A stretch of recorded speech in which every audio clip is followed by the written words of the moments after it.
Welcome to the AP Precalculus course by MathicQuest. Today's topic is 1.5 Polynomial Functions and Complex Zeros. When we want to find the degree of a polynomial, we look for the highest power a variable has. So for example, here the degree is 5. Here it's 3. And here it's not 7, it's 4. Don't get tricked by such questions. Look at the degree of the variable, not the constants. And then if we have something like this, we just add the powers. So that's 3 plus 2, 5. But what if instead of an equation, we have a table? Here we can find the degree by finding the differences. And yes, we have used this method before to find the average rate of change. 1 minus 0 is 1, 16 minus 1 is 15, and so on. These are our first differences. Since these are all different, we will find the second difference. We keep doing this until we get the same numbers. So since fourth differences are all same, we can say that the degree here is 4. Now let's consider a quadratic function. If we make the output 0 and factorize the expression, we get x minus 3 and x minus 5 equals 0. We can write this as x minus 3 equals 0 and x minus 5 equals 0, which gives us x equals 3 and x equals 5.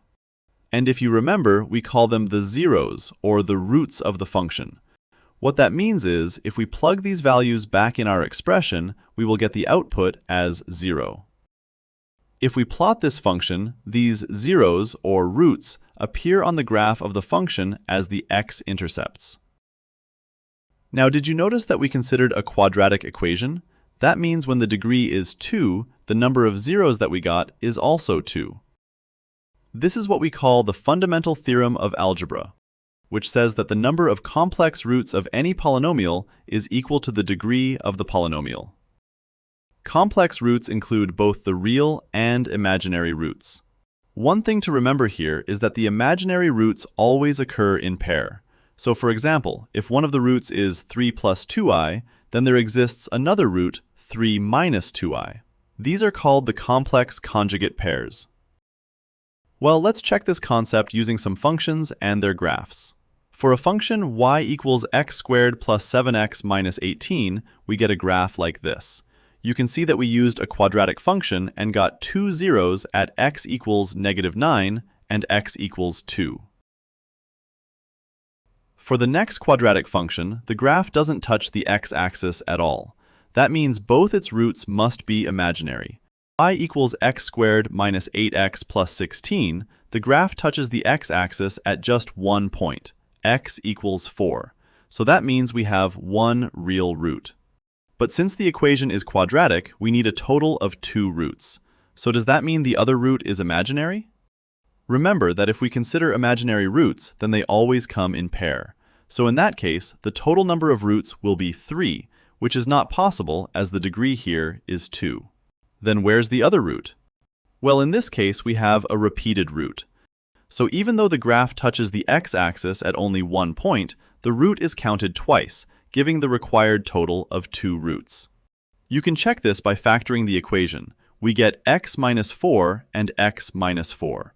So we say that the root x equals 4 has a multiplicity of 2. The graph doesn't just tell us where the roots are, but it also gives us clues about their multiplicity. So for example, if multiplicity is 1, then the graph crosses the x-axis straight. If the multiplicity is even, then the graph bounces back. And if the multiplicity is odd and greater than 1, then the graph inflects and then crosses the x-axis. In this cubic graph, we have 3 real roots. But here, the graph touches the x-axis twice, so we have 2 real roots, at x equals -3 and at x equals 5. Now the third root can't be imaginary because then the total number of roots would be 4, as imaginary roots are always in pair. That means one of these 2 roots must be repeating, and we can tell that easily by looking at the graph. Here, the graph crosses the x-axis, so the multiplicity is 1, and here it bounces back. That means its multiplicity is even. So if we take the multiplicity as 2, then the total number of root becomes 3. Now, if the graph is not given, we can find the factors and their multiplicities by factoring the equation. So for example, let's say we have x plus 9 times x cubed plus 11x squared plus 18x. From the second bracket, we can take x outside as common, so we will be left with x squared plus 11x plus 18. Once we have a quadratic, we can either use splitting the middle term or the quadratic formula to get the factors. Here 9 times 2 is 18, and 9 plus 2 is 11, so the factors are x plus 9 and x plus 2. We can rewrite this as x times x plus 9 whole squared times x plus 2. Alright, now the next topic we need to cover is even and odd functions. We say a function is even if we substitute negative x in place of x and still end up with the same function we started with. So for example, let's say we have f of x equals x to the power of 4 minus 2x squared plus 3. Now if we substitute negative x, we get f of negative x equals x to the power of 4 minus 2x squared plus 3. And this is exactly equal to f of x. So that's the first property you need to remember about even functions. F of negative x equals f of x. Next, if we plot an even function, you will notice that it is always symmetric about the y-axis. The rule for symmetry across y-axis is that if you have x and y, then you also have a negative x and y. So if we have 5, 6 here, then its symmetric point across y-axis would be negative 5, 6. And because the function needs to maintain the symmetry across y-axis, both its ends always go in the same direction. One more thing to remember is that the degree of each term in an even function is even or 0. Next, we have odd functions. We say a function is odd if we try to substitute negative x in place of x and end up with negative of the original function. So for example, let's say we have f of x equals x cubed minus 3x. Now if we substitute negative x, we will get f of negative x equals negative x to the power of 3 minus 3 times negative x, so that's positive 3x.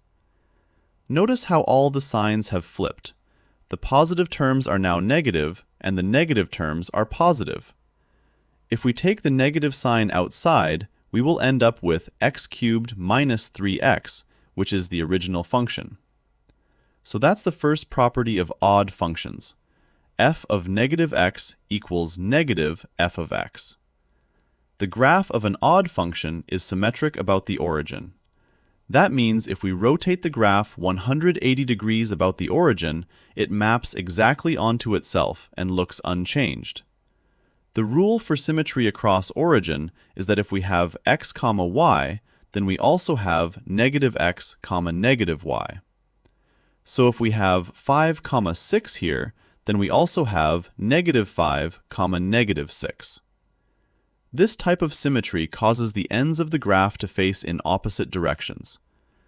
When we write an odd function, the degree of each term is always odd. But the equations where some terms have even degree and some have odd degree are neither even nor odd functions. If we try to find f of negative x for such functions, then some terms will change their signs and some won't. Also, the graph of such functions will neither be symmetric about the y-axis nor the origin.